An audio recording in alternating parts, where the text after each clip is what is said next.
Hello बच्चों, मैं अग्रवाल रुचि राजस्थान सरकार और वेदांता के सीएसआर इनिशिएटिव ई कक्षा में आपका स्वागत करती हूं, जिसके टेक्निकल पार्टनर है मिशन ज्ञान। तो बच्चों, पिछले वीडियो में हमने पढ़ा था सम सीमांत उपयोगिता नियम के बारे में, जो कि गणनावाचक विश्लेषण पर आधारित है। उसमें हमने जाना था कि उपभोक्ता अपनी आय को इस प्रकार खर्च करता है कि मुद्रा की अंतिम इकाई से प्राप्त सीमांत उपयोगिता क्या हो जाए, बराबर हो जाए। फिर हमने सम सीमांत उपयोगिता नियम के महत्व को पढ़ा था। सारणी की सहायता से हमने किस प्रकार उपभोक्ता खर्च करता है वो भी जाना था। और फिर इस नियम की सीमाएं भी पढ़ी थी कि अविभाज्य वस्तुएं होती हैं, टिकाऊ वस्तुएं होती हैं, उस संदर्भ में वह नियम लागू नहीं होता। तो ये सब था गणनावाचक विश्लेषण। और अब हम बात करेंगे क्रमवाचक विश्लेषण की, और जिसमें आता है तटस्थता वक्र विश्लेषण। तो आइए पढ़ते हैं। क्रमवाचक विश्लेषण, जैसा कि मैंने आपको पहले भी बताया था कि अभी हम शॉर्ट में बात कर रहे हैं, फिर हम डिटेल में बात करेंगे। तो अब हम बात करते हैं इसकी डिटेल में कि ऑर्डिनल एनालिसिस में क्या था कि क्रमवाचक विश्लेषण के हिसाब से उपयोगिता को मापा नहीं जा सकता, बल्कि इसका क्रम निर्धारित किया जा सकता है। और इनके नाम थे, कौन कौन से अर्थशास्त्री हैं जिन्होंने क्रमवाचक विश्लेषण को दिया था? Hicks, Allen, Pareto, Slutsky. इन्होंने तटस्थता वक्र विश्लेषण का प्रतिपादन किया, जिसमें कि क्रम निर्धारित किया जा सकता है। ठीक है बच्चों, कि क्रमवाचक विश्लेषण ऑर्डिनल एनालिसिस दिया जे.आर. हिक्स ने, आर.डी. एलन, स्लेट्स्की और परेटो। इसके हिसाब से उपयोगिता को मापा नहीं जा सकता, उनका क्रम निर्धारित किया जा सकता है। तो बच्चों, जो तटस्थता वक्र विश्लेषण है या क्रमवाचक विश्लेषण है, उसमें जो मान्यताएं हैं वो वाली नहीं आएगी जो गणनावाचक विश्लेषण में आएंगी। उसमें तो बहुत सारी मान्यताएं हैं। ये जो विश्लेषण है वो क्रम प्रतिबंधित मान्यता पर आधारित है, इसीलिए यह ज़्यादा लोकप्रिय भी है कि क्रमवाचक विश्लेषण है वो कम प्रतिबंधित मान्यताओं पर आधारित है। और जैसा कि हम कई बार बात कर चुके हैं कि क्रमवाचक विश्लेषण में हम पढ़ेंगे तटस्थता वक्र विश्लेषण को। क्रमवाचक विश्लेषण में किसका प्रयोग किया जाता है? तटस्थता वक्रों का। अब तटस्थता वक्र नाम सुन के आपको लगा होगा कि ये क्या है, लेकिन जब हम इसे पढ़ेंगे तो ये आपको बहुत इजी लगेगा। और सबसे इम्पॉर्टेंट चीज़ जिसके लिए आप इस पे ध्यान देंगे कि ये टॉपिक बहुत इम्पॉर्टेंट है और इसमें से कोई ना कोई प्रश्न एग्ज़ाम में ज़रूर आता है। तटस्थता वक्र की विशेषता या तटस्थता वक्र किसे कहते हैं, तटस्थ मानचित्र क्या होता है, कुछ भी पूछ सकता है। ठीक है बच्चों, तो अब हम पढ़ते हैं आगे तटस्थता वक्र के बारे में। इंडिफरेंस कर्व, जो कि इसका इंग्लिश में नेम भी है, क्या होता है? तो बच्चों, तटस्थता वक्र की परिभाषा जैसे मैं बोलती हूँ वैसे ही आपको याद रखनी है कि यह दो वस्तुओं के विभिन्न संयोगों को दर्शाता है जो कि उपभोक्ता को समान संतुष्टि प्रदान करते हैं। जैसे आपने उत्पादन संभावना वक्र पढ़ा था, वो भी वस्तुओं का संयोग था ना, लेकिन यह अलग तरीके का है। यह दो वस्तुओं के विभिन्न संयोगों को दर्शाता है जिससे कि समान संतुष्टि प्राप्त होती है। ये बात यहाँ पर ध्यान रखने योग्य है कि जो भी संयोग होते हैं वो उपभोक्ता को समान संतुष्टि देते हैं। फिर उपभोक्ता को क्या करना होता है, उसमें से निर्धारण करना होता है कि वो कौन से संयोगों को पहली प्रायोरिटी देगा, कौन से संयोगों को बाद में प्रायोरिटी देगा, क्योंकि उसको संतुष्टि तो क्या हो रही है, समान ही मिल रही है ना। ठीक है बच्चों, तो ये थी यहाँ पर तटस्थता वक्रों की बात। इंडिफरेंस कर्व एनालिसिस, तटस्थता वक्र यह दो वस्तुओं के उन विभिन्न संयोगों को दर्शाता है जो कि उपभोक्ता को क्या करते हैं, समान संतुष्टि देते हैं। तो बच्चों, उसको उपभोक्ता को समान संतुष्टि देते हैं तो उपभोक्ता किसी को भी चूज कर सकता है ना। तो इसीलिए वो उन सभी संयोगों के प्रति कैसा होता है, उदासीन होता है। इसीलिए इस वक्र को उदासीनता वक्र भी कहते हैं। यदि एग्जाम में उदासीनता वक्र नाम आ जाए तो आप कंफ्यूज मत होना, तटस्थता वक्र ही क्या है, उदासीनता वक्र है। क्या है ये, उदासीनता वक्र। चूंकि यहाँ पर उपभोक्ता अपनी प्राथमिकता प्रायोरिटी शो करता है तो ये उसकी प्राथमिकता का क्या है, ग्राफीय रूप है। हम इसमें वक्र बनाएंगे ना, इसका नाम ही क्या है, तटस्थता वक्र, तो ये उसका ग्राफीय रूप है। उपभोक्ता की प्राथमिकता का क्या है, ये ग्राफीय रूप है। जैसे यहाँ बता रखा है कि जो उसको 5 ये टोमेटोज़ हैं और ये 4 ऑरेंजेस हैं, ये दोनों उसको क्या देते हैं, इक्वल संतुष्टि देते हैं। दिखा रखा है ना आपको चित्र में, तो इसी को हम आगे तटस्थता वक्र के रूप में दर्शाएंगे। ठीक है बच्चों, अब आगे के लिए हम इसकी एक अनुसूची और बनाते हैं और उसके आधार पे हम इसका वक्र तैयार करेंगे। तो तटस्थता अनुसूची क्या होगी, हम परिभाषा बना लेते हैं इसकी अपने आप से कि दो वस्तुओं के विभिन्न संयोगों को दर्शाने वाली वह सूची जो कि क्या दर्शाती है, समान संतुष्टि को बताती है। ठीक है बच्चों, तो देखते हैं अनुसूची। अब हमारे यहाँ संयोग दिखा रखे हैं, वस्तुओं के विभिन्न संयोग है ना, A B C D E, और क्या देते हैं वो, समान संतुष्टि। समान संतुष्टि मिल रही है, सबसे बराबर संतुष्टि, जो यहाँ पर माप तो सकते नहीं है इसलिए के इस तरह से उसमें संतुष्टि दिखाई गई है। अब दो वस्तुएं हैं, एक तो है x वस्तु और एक है y वस्तु। अर्थात यहाँ कहने का मतलब है यदि x वस्तु की 1 इकाई और y वस्तु की 20 इकाई का यदि कोई उपभोक्ता उपभोग करता है तो उसको k संतुष्टि मिलती है। ठीक है, यदि वो x वस्तु की इकाई बढ़ा देता है अर्थात वो 2 कर देता है तो उसे y वस्तु की क्या करना पड़ेगा, त्याग तो करना ही पड़ेगा, क्योंकि उसको संतुष्टि कैसी मिलनी है, समान। तो इस प्रकार से वो 16 कर देता है। अब समझ में आ रहा है ना कि यदि हम x की इकाई बढ़ा रहे हैं तो y की इकाई का हमें क्या करना पड़ रहा है, त्याग करना पड़ रहा है, ताकि संतुष्टि का स्तर क्या रहे, समान रहे। आया बच्चों समझ में। तो x और y वस्तु के जो विभिन्न संयोग हैं उसको कौन दर्शाता है, तटस्थता वक्र, और उसमें मिलती है उपभोक्ता को समान संतुष्टि। और चूंकि इन संयोगों के प्रति उपभोक्ता उदासीन होता है इसीलिए इसे उदासीनता वक्र भी कहते हैं। अभी हमारे सामने अनुसूची है, आपको समझ में आ गई। अब हम इनसे वक्र बना लें।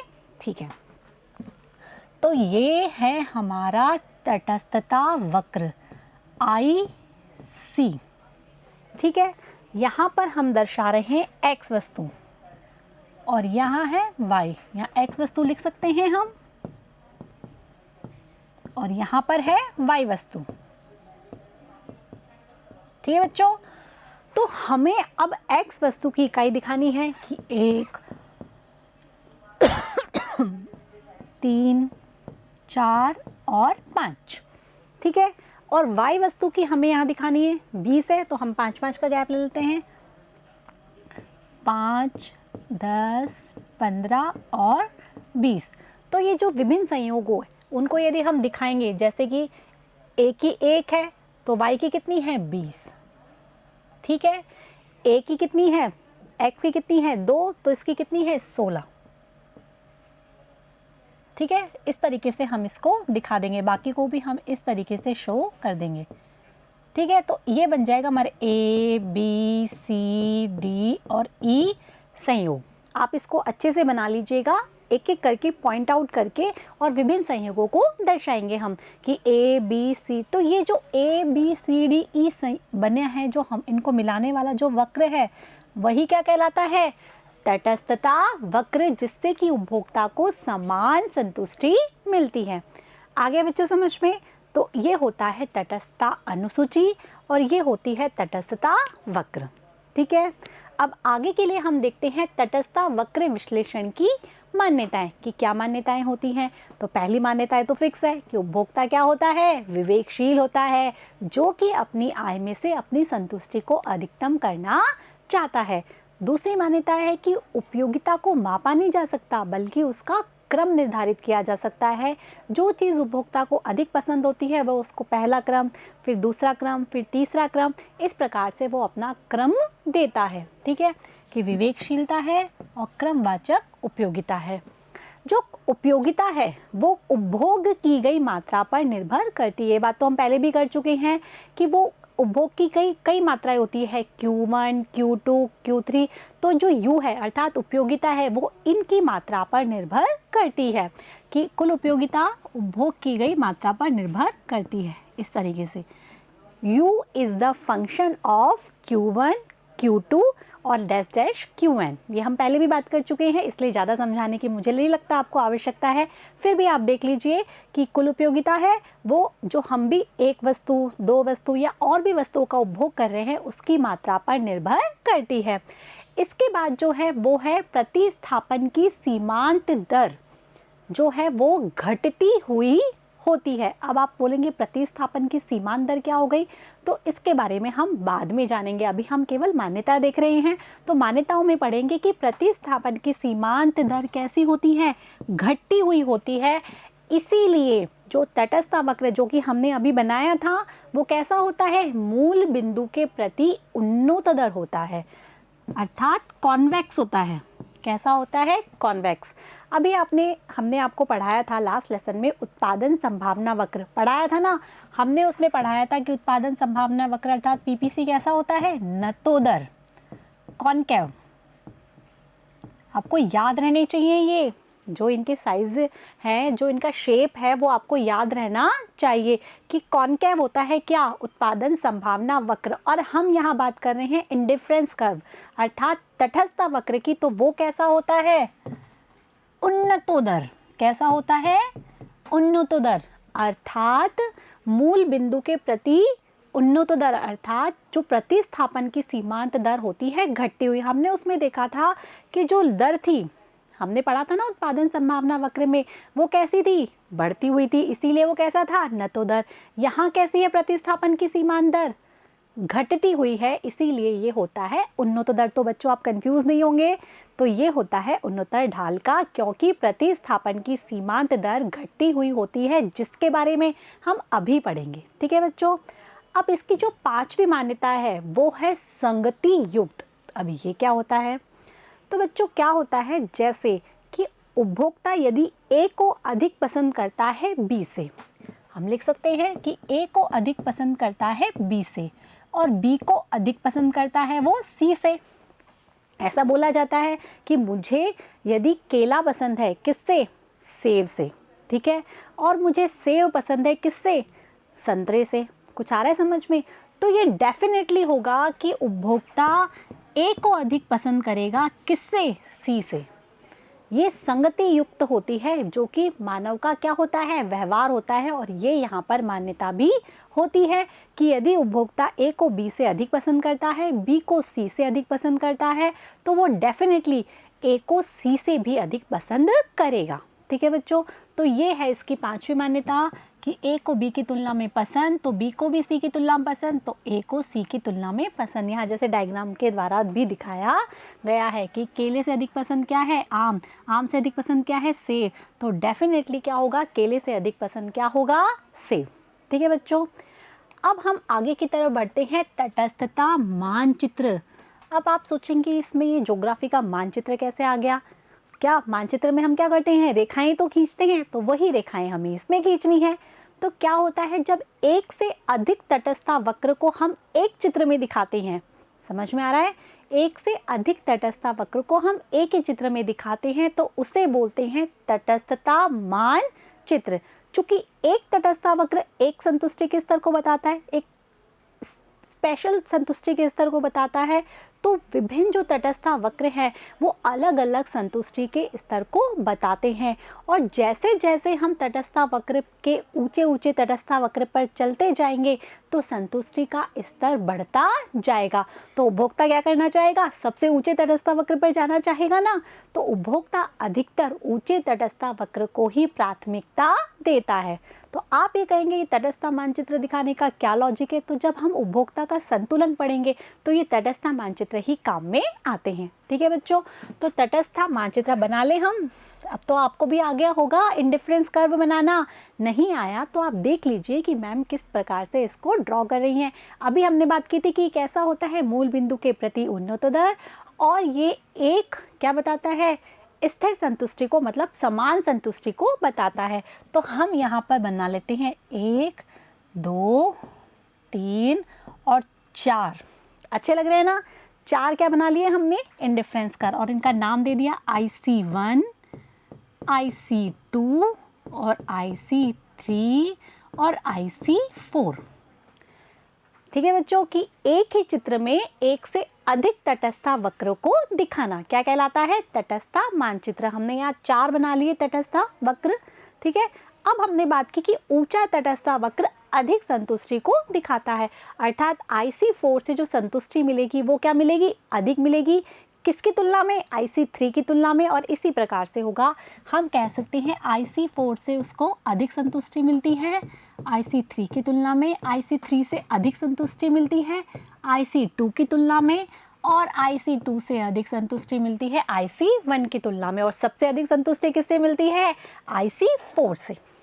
ठीक है बच्चों, तो और जो एक तटस्था वक्र है वो एक विशेष संतुष्टि के स्तर को बताता है, और उपभोक्ता क्या चाहता है? सबसे अधिक ऊंचे संतुष्टि के स्तर पर पहुंचना, अर्थात वह ऊंचे तटस्था वक्र को ही सेलेक्ट करेगा। ठीक है बच्चों, यही बात यहाँ लिखी गई है कि एक ही रेखा चित्र में एक से अधिक तटस्था वक्र को दर्शाना। आप ये सारी चीज़ें नोट कर लीजिए कि तटस्था मानचित्र में क्या क्या चीज़ें आती हैं। ऊंचा तटस्था वक्र अधिक संतुष्टि को बताता है, प्रत्येक वक्र संतुष्टि के निश्चित स्तर को बताता है, और उपभोक्ता ऊंचे तटस्था वक्र को ही प्राथमिकता देता है। ठीक है बच्चों, तो ये था तटस्था मानचित्र। अब हम जानेंगे तटस्था वक्र का गणितीय रूप, वो क्या होता है। तो बच्चों, उपभोक्ता हमने ये देखा कि 2 वस्तुओं के विभिन्न संयोगों को दर्शाता है, तो हमें उन्हीं का क्या बनाना है? फलन बनाना है। तो u is the function of x और y, क्योंकि 2 ही वस्तुओं का उपभोग दिखा रहे हैं ना, तो उसी का जो फलन है वही होता है इसका गणितीय फलन। ठीक है, इसी का गणितीय रूप हम कह सकते हैं u is the function of x y। 2 ही वस्तु होती है ना, इसीलिए। ठीक है, अब ये जो u है वो दिखाता है संतुष्टि के स्तर को, और अलग अलग व्यक्ति के लिए यह u अलग अलग होता है, क्योंकि लोगों का संतुष्टि स्तर भी तो क्या होता है? अलग अलग होता है ना, सबका एक जैसा तो नहीं होता। तो ये u है वो अलग अलग व्यक्तियों के लिए अलग अलग होगा। ठीक है, और यदि हम इस u को बदल देते हैं तो तटस्था वक्र भी क्या हो जाएगा? बदल जाएगा। यही बात यहाँ पर लिखी हुई है कि तटस्था वक्र का गणितीय रूप 2 वस्तुएं हैं x और y, तो क्या होगा? u is the function of x और y। तो u किसको बताता है? संतुष्टि के स्तर को, जो कि एक विशेष तटस्था वक्र के लिए क्या होती है? स्थिर होती है। एक विशेष में तो स्थिर ही रहेगी ना, क्योंकि समान संतुष्टि को बताता है तटस्था वक्र। और u के विभिन्न माप देने पर अलग अलग क्या मिलेंगे? तटस्थता वक्र मिलेंगे। यदि हम इसका अलग अलग माप दे देंगे तो तटस्था वक्र ही क्या हो जाएगा? बदलता चला जाएगा। तो ये था तटस्था वक्र का गणितीय रूप, u is the function of x और y। आपको समझ में आ रहा है सब कुछ? नहीं आ रहा तो वीडियो रिवाइंड कीजिए और वापस से सुनिए। बहुत इजी है तटस्था वक्र, मुझे तो पूरी बुक में सबसे इजी टॉपिक ये लगता है और सबसे इम्पॉर्टेंट भी है। ठीक है बच्चों, अब आगे देखते हैं हम प्रतिस्थापन की सीमांत दर। मैंने आपको बताया था ना कि इसी वीडियो में हम आगे पढ़ेंगे प्रतिस्थापन की सीमांत दर के बारे में। ठीक है बच्चों, इसे बोलते हैं इंग्लिश में मार्जिनल रेट ऑफ सब्स्टिट्यूशन। अब ये क्या होती है? अभी हमने ये तो पढ़ लिया कि प्रतिस्थापन की सीमांत दर क्या होती है? घटती हुई होती है, और इसी वजह से तटस्था वक्र मूल बिंदु के प्रति कैसा होता है? उन्नततर होता है। ये तो हमने बात कर ली थी। तो ये होता क्या है? तो अभी हमने जो सारणी देखी थी और अभी हम आगे भी देखेंगे कि x वस्तु की इकाई को बढ़ाने पर हमें y वस्तु की क्या करना पड़ रहा है? इकाइयों को कम करना पड़ रहा है। क्यों? ताकि कि संतुष्टि का स्तर क्या बना रहे? समान बना रहे। तो y वस्तु की वह मात्रा जो कि x वस्तु का अधिक उपभोग करने के लिए त्यागी गई है, जिस दर से त्यागी गई है, वही क्या कहलाती है? प्रतिस्थापन की सीमांत दर। प्रतिस्थापन का अर्थ ही क्या होता है? एक के स्थान पे दूसरे वस्तु को ले लेना। एक वस्तु के स्थान पे हम दूसरी का प्रयोग कर रहे हैं, अर्थात प्रतिस्थापन कर रहे हैं ना, तो वही उसकी सीमांत दर होती है कि एक अतिरिक्त, वही सीमांत और वही अतिरिक्त आ गया कि एक अतिरिक्त इकाई में वृद्धि से जो दूसरे वस्तु की इकाई में क्या करना पड़ रहा है? त्याग। जिस दर से करना पड़ रहा है उसे ही हम क्या कहते हैं? प्रतिस्थापन की सीमांत दर। और ये यहाँ पर कैसी होती है? घटती हुई होती है इसीलिए तटस्थ वक्र मूल बिंदु के प्रति उन्नतोदर होता है। और इसका फॉर्मूला क्या होता है, डेल्टा वाई बटे डेल्टा एक्स। ये घटती हुई होती है, इसीलिए इसके आगे लगा हुआ होता है माइनस।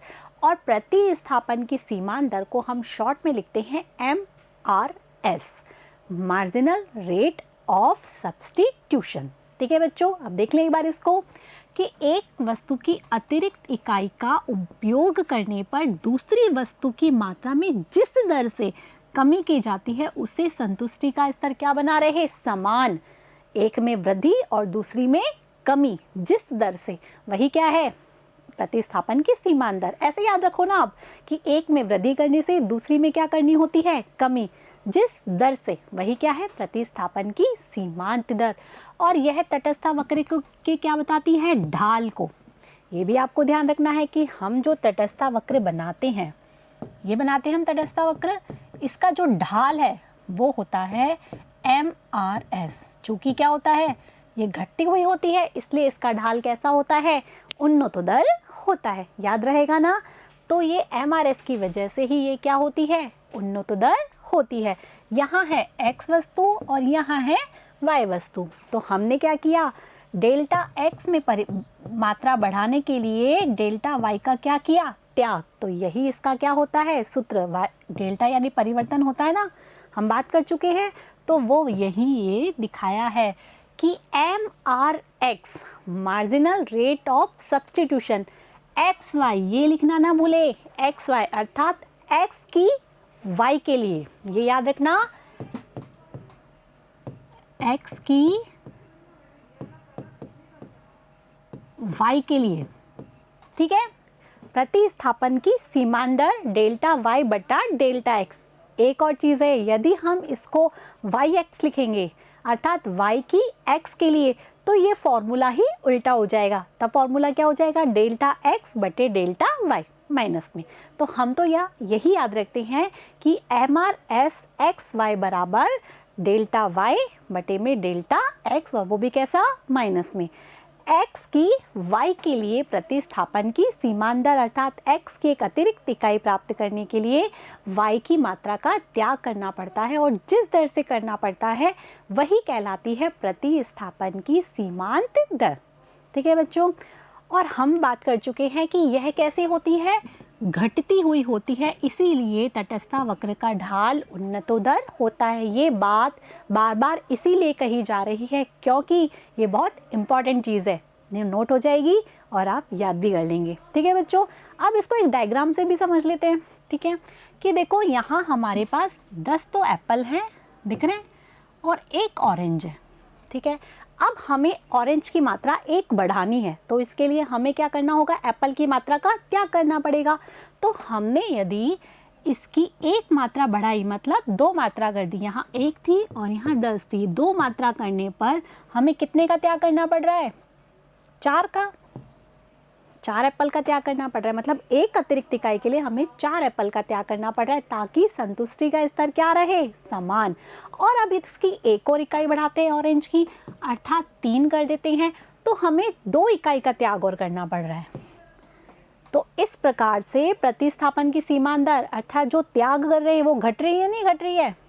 पहले 10 थी, फिर 4 हुई, फिर 2 हुई, तो इसीलिए प्रतिस्थापन की सीमांत दर घटती हुई होती है और तटस्थ वक्र उन्नतोदर ढाल का होता है, क्योंकि प्रतिस्थापन की सीमांत दर तटस्थ वक्र के ढाल को दर्शाती है। ठीक है बच्चों, अब इसको एक सारणी से भी हम समझ ही लेते हैं। तो ये है हमारी वही सारणी, ये हमारे संयोग हो गए, ये x की मात्रा हो गई और ये y की मात्रा हो गई। और अब हम दिखाएंगे इसमें डेल्टा y बटे में डेल्टा x। हम x की मात्रा को बढ़ा रहे हैं, तो y की मात्रा का हमें क्या करना पड़ रहा है, त्याग करना पड़ रहा है। पहले 20 थी, फिर हमने 16 की, फिर 13 की, फिर 11 की, फिर 10 की, तो उसी को हमने यहाँ दिखाया है डेल्टा y बटे डेल्टा x, अर्थात यहाँ तो कुछ नहीं होगी। अब इसमें कितना परिवर्तन किया हमने, 4 का परिवर्तन किया, और इसमें कितने का, इसमें तो 1 का। इसी प्रकार इसमें 3 का परिवर्तन किया और इसमें 1 का। तो यही यहाँ दिखाया है 4y बटे में 1x, 3y बटे में 1x, क्योंकि x में तो 1 का परिवर्तन हो रहा है, जबकि y में पहले 4 का, फिर 3 का, फिर 2 का और फिर 1 का। यही है ना, 4 का, 3 का, 2 का और 1 का। ठीक है बच्चों, तो इस प्रकार से ये होती है प्रतिस्थापन की सीमांत दर, जिसे कि हम तटस्थ वक्र के ढाल से दर्शाते हैं। MRS ये हमारा है तटस्थ वक्र। x की एक अतिरिक्त इकाई के लिए y की त्यागी जाने वाली मात्रा, जिस दर से वही क्या होती है, प्रतिस्थापन की सीमांत दर, मार्जिनल रेट ऑफ सब्स्टिट्यूशन। तो बच्चों ये था क्रमवाचक विश्लेषण में तटस्थ वक्र विश्लेषण, जिसमें हमने क्या जाना कि तटस्थ वक्र विश्लेषण दो वस्तुओं के संयोगों को दर्शाता है जो कि उपभोक्ता को क्या देते हैं, समान संतुष्टि देते हैं। फिर हमने तटस्थ वक्र विश्लेषण की मान्यताओं का अध्ययन किया कि ये क्रम प्रतिबंधित मान्यताओं पर आधारित है। उपभोक्ता की जो उपयोगिता है उसको मापा नहीं जा सकता, बल्कि उसका क्रम निर्धारित किया जा सकता है। उपभोक्ता विवेकशील होता है, उसकी पसंद कैसी होती है, संगति युक्त। इसके बाद हमने तटस्थ वक्र का जो मानचित्र है वो पढ़ा कि एक से अधिक तटस्थ वक्र यदि हम रेखा चित्र में दर्शाते हैं तो उसे हम तटस्थ मानचित्र कहते हैं।